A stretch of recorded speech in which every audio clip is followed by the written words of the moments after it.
اعوذ باللہ من الشیطان اللعین الرجیم بسم اللہ الرحمن الرحیم وبہ نستعین وہو خیر معین رب اشرح لی صدری ویسر لی امری واحلل عقدۃ من لسانی یفقہوا قولی۔ سامعین کرام، درس فقہ کے سلسلے میں جو گفتگو ہماری جاری تھی، گزشتہ ویڈیو کے اندر آپ کی خدمت میں مکروہ اور حرام روزے سے متعلق گفتگو کی گئی۔ آج جس چیز کا مسئلہ آپ کی خدمت میں عرض کیا جائے گا اس کا عنوان مستحب روزہ ہے۔ مسئلہ نمبر 1718 سے ہماری گفتگو جو ہے وہ آج کی جائے گی۔ مستحب روزے کے متعلق یقیناً مومنین اکرام اس بات کو جانتے ہیں، اور ایک عنوان ہی اسٹارٹ کے اندر اس طرح سے دیا گیا ہے کہ ہر وہ روزہ جو حرام اور مکروہ نہیں ہے، یا آپ اور اضافہ کر لیں کہ جو ماہ رمضان کی طرح واجب نہیں ہے، یا جسے آپ نے نظر و قسم عہد کے ذریعے سے معین و غیر معین واجب نہیں کیا ہے، باقی تمام دنوں کے اندر آپ روزہ رکھ سکتے ہیں۔ ہر دن روزہ رکھنا اس اعتبار سے مستحب ہے، لیکن کچھ روزوں کے لیے خاص ریکمنڈیشنز آئی ہیں، تاکید کی گئی ہے کہ ان دنوں کے اندر خاص اس عبادت کو نظر انداز نہ کیا جائے۔ پروردگار عالم اس انداز کی عبادت کو ان دنوں کے اندر خاص محبوب رکھتا ہے، لہٰذا ان کی کچھ فہرست ہے۔ بیسیکلی پہلی فہرست کے اعتبار سے جو فہرست کے اندر تذکرہ کیا جاتا ہے وہ ہر مہینے کی پہلی اور آخری جمعرات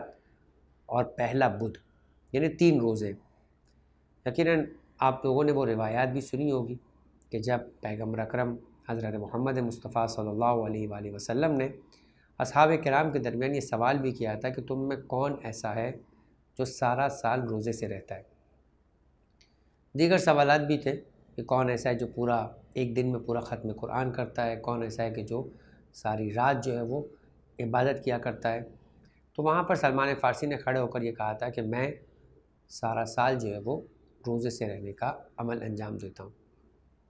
اعتراض بھی کیا کسی نے، سلمان نے خود ہی پیغمبر کے استفسار اور پوچھنے کے اوپر یہ بیان کیا کہ آپ ہی نے فرمایا ہے کہ اگر کوئی مہینے کے 3 دنوں میں روزہ رکھ لیتا ہے تو اسے پورے مہینے کے روزے رکھنے کا ثواب ہے۔ تو یہ تو اٹ سیلف ایک روایت میں ہے کہ کسی مہینے کے اندر بھی آپ 3 روزہ رکھ لیں تو خدا اس پورے مہینے میں گویا مومن کے لیے روزہ دار ہونے کا ثواب لکھ دیتا ہے۔ لیکن ان 3 دنوں میں بھی اسپیشلی تاکید کی گئی ہے کہ ہر مہینے کی پہلی اور آخری جمعرات، یعنی پہلا ہفتہ اور آخری ہفتہ، اس حساب سے اس کے اندر جو جمعرات آ رہی ہے اسے، اور اس کے بعد پہلا بدھ جو مہینے کی 10ویں تاریخ کے بعد ہے، یعنی فرسٹ تھرڈ کوارٹر تو نہیں بول سکتے 4 حصے ہو جائے، فرسٹ 3 اگر حصوں میں تقسیم کیا جائے مہینے کو، تو پہلے 10 دنوں کے بعد جو بدھ آتا ہے اس بدھ کو بھی روزے رکھا جائے۔ ایک طرح سے مہینے کا وسط کے قریب کا دن آ جائے گا، تو مہینے کی ابتدا میں، مہینے کے اختتام میں اور مہینے کے وسط میں ان دنوں کے اعتبار سے روزہ رکھیں۔ حتیٰ یہ کہا گیا، یعنی دیکھیں واجب کی قضا انسان کی ذمہ داری ہے، لیکن یہ مستحب بھی ان مستحبات میں سے کہ جن کی قضا کو بھی خدا نے پسند کیا ہے۔ جیسے جمعے کے دن کا غسل اگر کوئی مومن انجام نہ دے سکے تو مستحب ہے کہ وہ ہفتے کے دن اس غسل کی قضا کرے، یعنی اتنا تاکید کا یہ عمل ہے۔ اسی طریقے سے ان روزوں کے بارے میں کہا گیا کہ اگر کوئی شخص یہ روزہ نہ رکھے تو مستحب ہے کہ ان کی قضا کرے، اور اگر روزہ بالکل نہ رکھ سکے، سفر میں ہے یا مثال کے طور پر بیمار ہے، تو مستحب کے ہر دن کے بدلے، یعنی 2 روزے رکھ پایا، 1 نہیں رکھ پایا، 1 رکھ پایا، 2 نہیں رکھ پایا، 3 نہیں رکھ پایا، ہر روز کے بدلے 1 مد طعام، جو کہ واجب روزے کا کفارہ بھی ہوا کرتا ہے یا اس کا فدیہ بھی ہوا کرتا ہے، کہ جب انسان تاخیر کر دیتا ہے، یعنی ایک رمضان کے روزوں کی قضا اگلے ماہ رمضان تک نہ کر سکے تو ہر دن کے بدلے اسے 1 مد طعام دینا ہے۔ یا جس طریقے سے پیگننٹ خواتین کے لیے باصورتحال کے اندر یہ، یا وہ افراد کے جو بوڑھے ہیں، روزہ رکھنے کی طاقت نہیں رکھتے ہیں، انہیں کہا گیا کہ آپ ہر روزے کے بدلے 1 مد طعام دیں، جو روزہ نہیں رکھ سکتے۔ تو یہ 1 مد طعام اسی طریقے سے مستحب روزوں کے بدلے بھی خدا نے گویا انسان کے لیے کسی طریقے سے اس فضیلت کو حاصل کر پائے اور وہ اس سے محروم نہ رہ جائے۔ کہا گیا کہ اگر یہ شخص روزہ نہ رکھ سکے تو مستحب ہے کہ ان کی قضا کرے، اور اگر قضا بھی نہ کر سکتا ہو تو پھر ایسی صورت میں 1 مد طعام سکے دار، 1 مد جو ہے وہ چاندی فقیر کو دے۔ یہاں طعام نہیں، وہاں طعام ہوتا ہے جہاں پہ انسان کو فدیہ دینا ہوتا ہے ماہ رمضان کے روزوں میں، لیکن یہاں پر 1 مد یا 12/6 ٹھیک ہے، سکے دار چاندی جو ہے وہ فقیر کو دے. اب ایک مطعام دے یعنی 3 پاؤ کھانا دے، یا جو ہے وہ اس مقدار کے برابر چاندی دے. 12.6 نخود سکے دار چاندی، یا اگر سیستانی نے خود اس کا جو ہے وہ ایک معیار بھی دیا ہے توضیح کے پیچھے کہ تقریباً 2.5 گرام یہ بنتا ہے چاندی، یعنی 2.5 گرام چاندی بطور صدقہ دے، یا ایک مطعام جو ہے وہ ان مستحب روزے کے بدلے انجام دے. دوسرا جو مستحبات کی فہرست میں ہے کہ ہر مہینے کی 13ویں، 14ویں اور 15ویں تاریخ یہ ایام 20 کہلاتے ہیں. مہینے کے ان وسط کے دنوں میں خاص عبادت انجام دینے کے لیے، دعائیں کرنے کے لیے، نماز بعض اوقات وارد ہوئی ہے. اسی طریقے سے ان ایام 20 کے اندر روزے رکھنا بھی وارد ہوئے. تو اگر وہ پہلے طریقہ کار کے مطابق 3 روزے رکھے تب بھی اس روایت میں شامل ہو جائے گا کہ مہینے کے 3 روزے رکھنے کی صورت میں پورے مہینے کا ثواب ہے. اور اگر اس طریقے سے روزے رکھے تو بھی پورے مہینے کے روزے رکھنے کا ثواب حاصل کر لیتا ہے. اور اگر دونوں پر عمل کرنا چاہے تو نور علی نور ہے. اس طریقے سے ممکن ہے کہ بعض اوقات کوئی بدھ کامن بھی ہو جائے اور دونوں جو ہے وہ انسان مستحبات کو حاصل کر سکے. لیکن یہ الگ سے ایک ہے کہ مہینے کی 13ویں، 14ویں اور 15ویں تاریخ 13، 14 اور 15 جو ہے وہ اسلامک منتھ کے روزے رکھنا بھی، یعنی روزے رکھنا بھی جو ہے وہ ہر مہینے کے مستحب ہے. تیسری چیز یعنی تیسرا جو فہرست میں ہے وہ رجب اور شعبان کے پورے مہینے کے روزے. یہ پورے مہینے کے روزے خاص طور پہ ریکمنڈ آئے. رجب کو خدا کا مہینہ کہا گیا کہ جو اس مہینے میں پروردگار کے احترام کے لیے روزے رکھتا ہے گرچہ کہ مستحب ہے، خدا اس پر جنت کو واجب قرار دیتا ہے. شعبان کو پیغمبر نے فرمایا کہ شعبان و شہری، شعبان میرا مہینہ ہے، جو کوئی اس مہینے میں میری محبت کے خاطر، مجھ سے مودت و عقیدت کے خاطر روزہ رکھتا ہے، پروردگار وجب لہ الجنہ، اس کے لیے جنت کو واجب قرار دیتا ہے. یا ان 2 مہینوں میں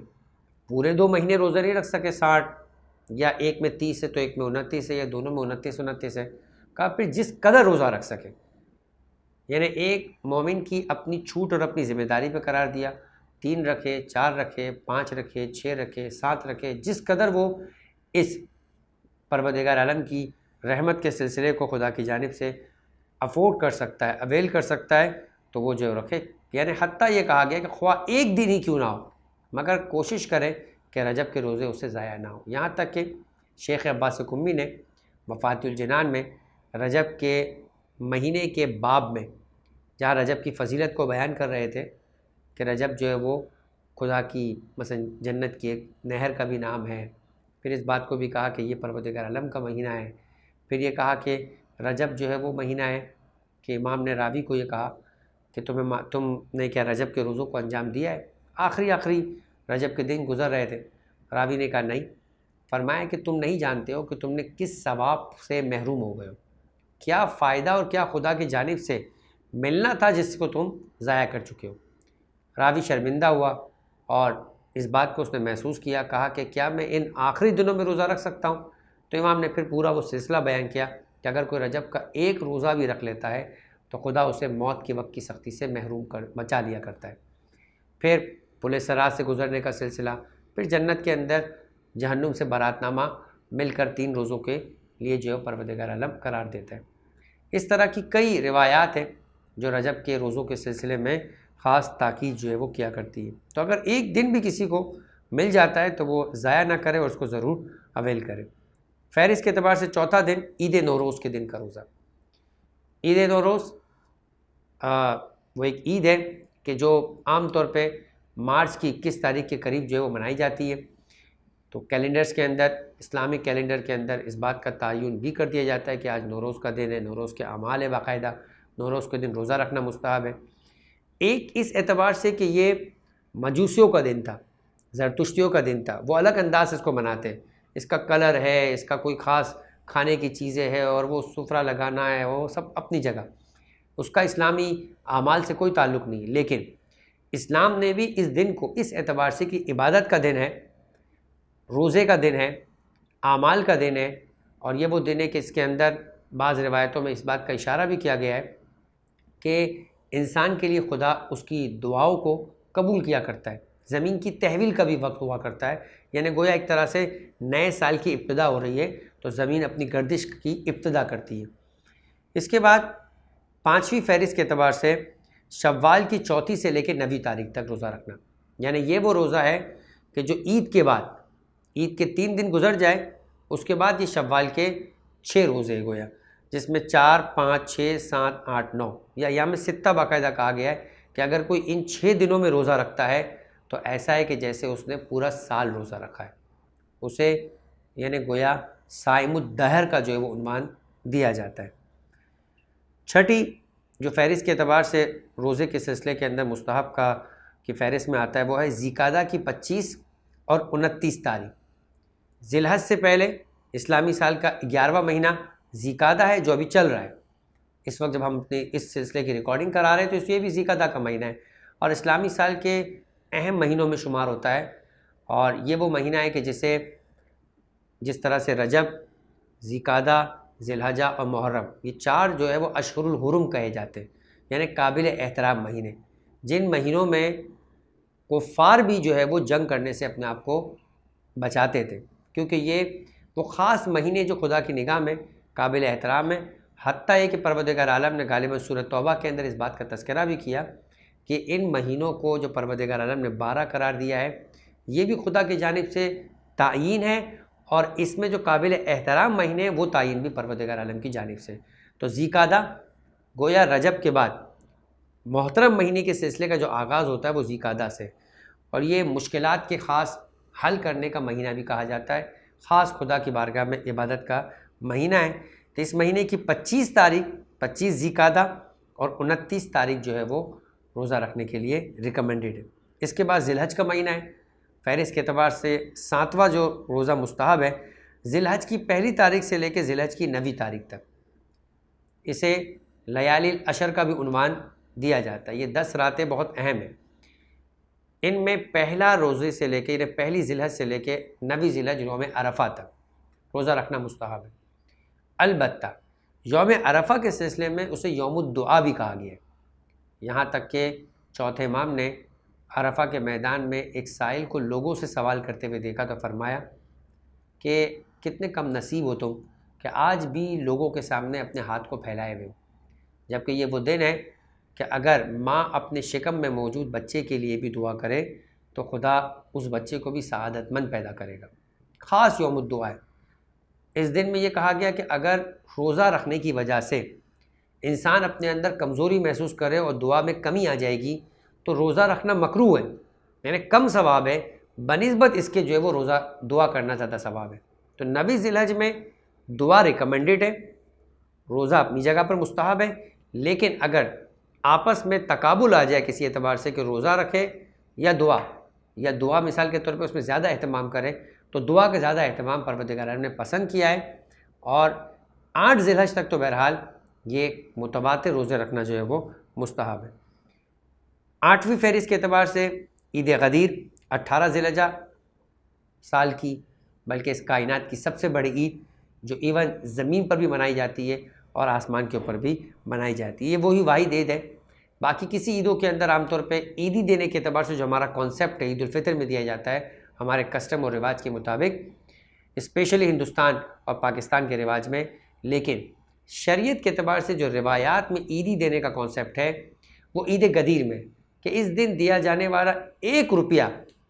خدا کی نگاہ میں 1,00,000 روپے کے برابر ہے، اور خاص کہا گیا کہ مومنین جو ہے وہ ایک دوسرے کو اس دن عید دیا کریں اور ایک دوسرے کے ساتھ خوشی میں شریک ہو۔ 9ویں فہرست کے اعتبار سے 9واں جو مستحب روزہ وہ ہے 24 ذی الحجہ، یعنی عید مباہلہ کے دن کا روزہ۔ 10واں جو فہرست کے اعتبار سے محرم کی 1، 3 اور 7ویں تاریخ، یعنی محرم کی 1 تاریخ، محرم کی 3 تاریخ اور 7ویں تاریخ، اس محرم کے ان 3 دنوں کے اندر روزہ رکھنا مستحب ہے۔ 11واں فہرست کے اعتبار سے 17 ربیع الاول، یعنی یوم ولادت پیغمبر اکرم حضرت محمد مصطفیٰ صلی اللہ علیہ وآلہ وسلم کا جو دن ہے، اور اسی دن صادق آل محمد علیہ الصلوۃ والسلام کی بھی ولادت ہے، تو 17 ربیع الاول کے دن جو ہے وہ روزہ رکھنا مستحب ہے۔ اس کے بعد 15 جمادی الاول، ربیع الاول کے بعد ربیع الثانی ہے، اس کے بعد جمادی الاول، جمادی الاول کے مہینے کی 15 تاریخ بھی ریکمینڈ ہے روزہ رکھنے کے حساب سے۔ اس کے بعد رجب کا روزہ، کل رجب کے روزے کو کہا گیا کہ مستحب ہے، اسپیشلی عید بعثت کے دن کا روزہ، یعنی 27 رجب کے دن کا روزہ، جس دن کے روزے کو 70 سال کے روزے کے برابر جو ہے وہ کہا گیا۔ اسے مسلمانوں کے یہاں پر روز معراج کے طور پہ منایا جاتا ہے، مگر اہل بیت علیہ السلام کے مکتب میں اسے عید بعثت کے دن کے حساب سے منایا جاتا ہے۔ پیغمبر جس دن مبعوث بے رسالت ہوئے تھے انہیں اعلان رسالت کرنے کو کہا گیا تھا۔ اس کے بعد ایک آخری مسئلہ جس پر آج کی ہماری گفتگو تمام ہو جائے گی وہ یہ کہ جس دن بھی انسان نے مستحب روزہ رکھا ہو، کہا کہ واجب نہیں اسے اختتام تک پہنچائے، مستحب ہے، لہٰذا اگر دن میں کہیں انسان کھول دینا چاہے اپنا روزہ، توڑ دینا چاہے، فرق نہیں پڑتا کہ ظہر سے پہلے ہو یا ظہر کے بعد، وہ کھول سکتا ہے۔ لیکن اگر کسی مسلمان یعنی کسی مومن نے دعوت دے دی ہو، یہ اسپیشلی نہیں کہ اسے معلوم ہو کہ آپ روزے سے، اس نے آپ کو کھانے پہ بلا لیا،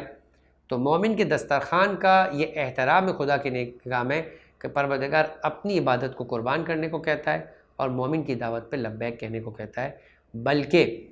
اگر وہ مومن کی دعوت پہ افطار کرے تو روایات میں یہ اس کے روزے رکھنے سے زیادہ مستحب اور زیادہ محبوب خدا کی نگاہ میں عمل ہے۔ کوئی فرق نہیں پڑتا کہ دعوت جو ہے وہ آپ کو ظہر سے پہلے دی گئی ہو یا ظہر کے بعد دی گئی ہو۔ یہاں پر اپنی گفتگو ہم مستحب روزے کے عنوان سے اختتام تک پہنچاتے ہیں۔ اگلی گفتگو انشاءاللہ ہماری روزے کے اعتبار سے آخری عنوان ہے کہ وہ صورتیں کہ جن میں ایک شخص جو روزے دار نہیں ہے اس کے باوجود اس کے لیے بہتر ہے کہ مبتلا کے روزہ سے پرہیز کرے۔ وما علینا الا البلاغ۔